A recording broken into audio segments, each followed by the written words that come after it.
Hi everyone, it's Catherine here from Inky Finger Cat. I am back with the video that follows on from the previous video where I did a one sheet wonder. Last time I made 4 cards, now I'm making 5.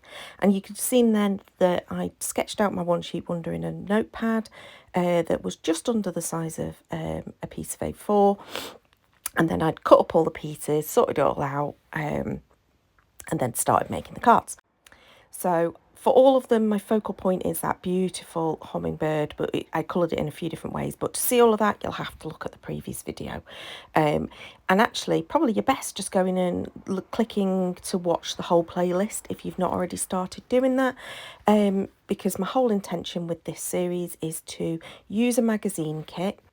There you go, that magazine. So I'm using this kit and I'm trying to use as many of those supplies as possible rather than bringing in additional ones. Obviously I am adding to it like in cardstock, ink, etc. But yeah, I'm just trying to use the papers in the kit, the stamps, there's a embossing folder and there's some dies and a stencil. I was thinking what else is in the kit? To have a little run through, that's the first one in the series. Anyway, right, today I'm going to make up the last of the 5 cards that I had designed loosely in a sketch. I know for certain I absolutely changed one of the sketches from my original idea when I actually started playing with it, but otherwise I kept fairly close. So I've not done one sheet wonders for a little while and I tend to get a little bit bored about halfway through. So I'm quite impressed I managed all 9 cards because I must admit I was starting to I was just bored of using the same supplies at this point. Not at this point, but by the end of this video, I was a bit like, I don't want to look at these supplies again. So the good news is I'm not saying when I'm going to finish this series. I might well pop it all in the pouch and not use it for several months. Who knows? We will see. So for this one, there was 3 different pieces of the pattern paper that had been cut apart. I mounted each of them on some dark purple cardstock, then popped them into the sort of like the configuration I wanted, pop them onto a piece of Miri, like foiled cardstock, and popped everything together. I am then using the foam tabs, adhesive foam tabs, in order to raise it up. I normally add a little bit of glue, I'm surprised I didn't. But yeah, and that was my card done. So the good news about these sorts of kits is that everything is there.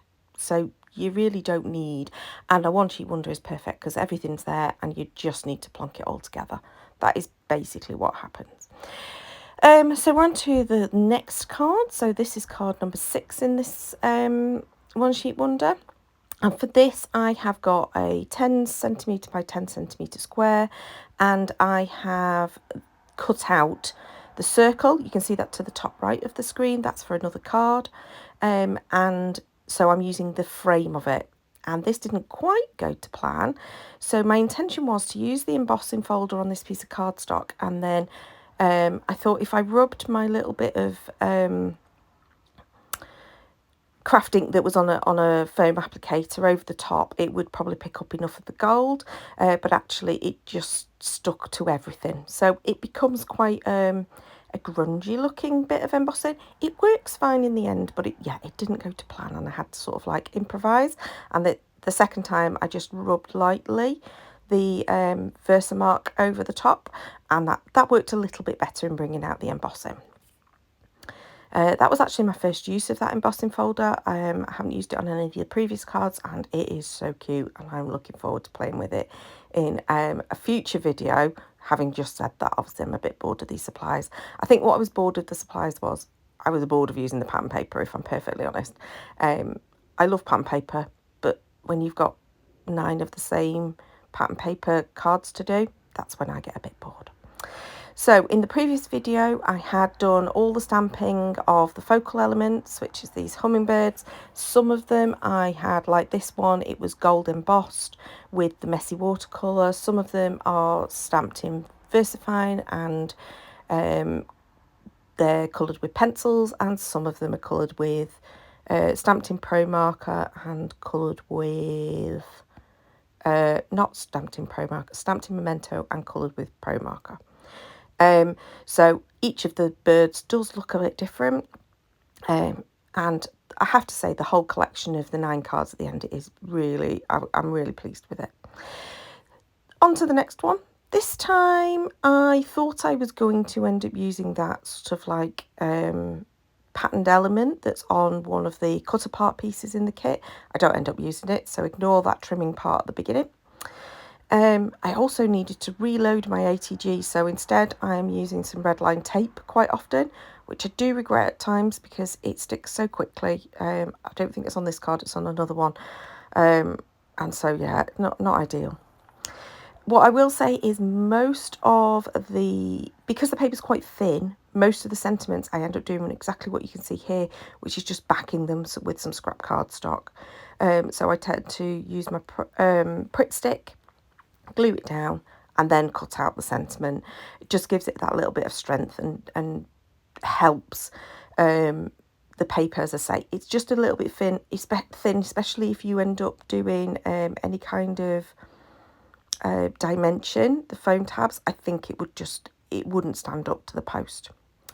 So for this one, I'm deciding what to do. I've added in a little scrap of mirror cardstock underneath the square element, and now I'm deciding that I want to darken up and ink up this purpley paper cardstock that I've got for my background, sort of my card topper element. I am going to pop it on that pink cardstock for my final card blank. But yeah, I just thought it needed something else to kind of go with the artsy look of the papers. Now those stamps were still in the stamping platform from the previous video, where I had done quite a bit of embossing and stamping in the background. So I thought, well, I'd use the same thing, but it didn't cover enough of the area, so I just took one of those stamps at random and just overstamped. It didn't matter because the point isn't what's being said in the sentiment, it's just to get a bit of script in the background. I really like the look of this. I did some splattering with water, I did some splattering with ink, and it just looks so pretty.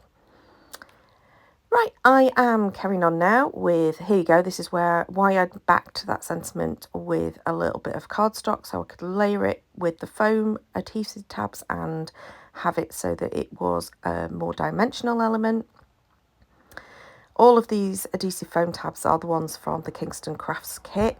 I know it's sold out over on Hobbymaker, but it is a fabulous kit of so much adhesive. So the redline tape, and the adhesive tabs, I just use them all the time. It also comes with normal standard tear double-sided adhesive and some glue dots as well, but I don't think I use them at any point over the filming of these videos. But I think that's one of my favourite ones that I made. I just love, I think it's the background that I really love and the fact that I got to play with the ink. On a few of the cards I brought in gems, on a few of them I brought in sequins. I just basically grabbed whatever I thought would work with it. Right, this one has got 3 kind of strips of the pattern paper, and I decided to go very heavy with my corner rounder. I end up using it a lot on this video. I think once I've got an idea in my head and I remember I've got a piece of equipment like this, it tends to just get used. I will say it is beautiful that you've got 2 sides of the pattern paper for this paper, so you can change it up. I actually think I probably didn't do that on any of these cards. I did on a couple on the first video, but yeah, so I do end up using this sort of like olivey green with the fuchsias on the pattern paper. I think for all of the ones that I've made today, I just think it's beautiful. Now, I'm not normally one for these kinds of sentiments in terms of where they're quite heavily patterned, etc., but I am trying to use up this magazine kit, and I just thought, you know what, it works. I did go through a few different designs for this though, and yeah, I wasn't entirely sure where I'd end up sticking my sentiment. I did end up mounting this onto the gold cardstock too, and again, everything got my little corner rounder out. There were so many of those little corner edges all over the desk and the floor, and so I ended up with quite for me, quite a traditional looking card. I don't know why I think it's traditional, but it's not the sort of card I would normally make, where you get a panel and then you get sentiment underneath it. It's just not what I normally do. Oh, see, that was where I'd not quite done it straight, but already that red line tape had grabbed. So not ideal, but the good news is there's always two sides to a piece of cardstock. Turned it over, so it didn't matter, it was ripped on the background. Absolutely fine. I managed to stick it a lot straighter the second time. I am, for some reason, being incredibly generous with how many of those foam tapes I put on that bird then. Right, I decided I wanted a little bit of dimension between that topper and the card base, but I didn't want it to be as deep as the foam tabs are, especially since I'd already put the bird up on a foam tab. So I just took a scrap piece of cardstock, folded it over once so it becomes 2 layers, and then glued that behind. It just gave enough to give it a bit of a lift. And now we're on to the final card. So this one, I had got 3 squares left. And then because my design for my one sheet wonder was just slightly less than a piece of A4, I had got this piece that was like the torn element that was at the edge of the paper, and that's why I designed the one sheet wonder to be in slightly smaller. And so I decided I was going to use that.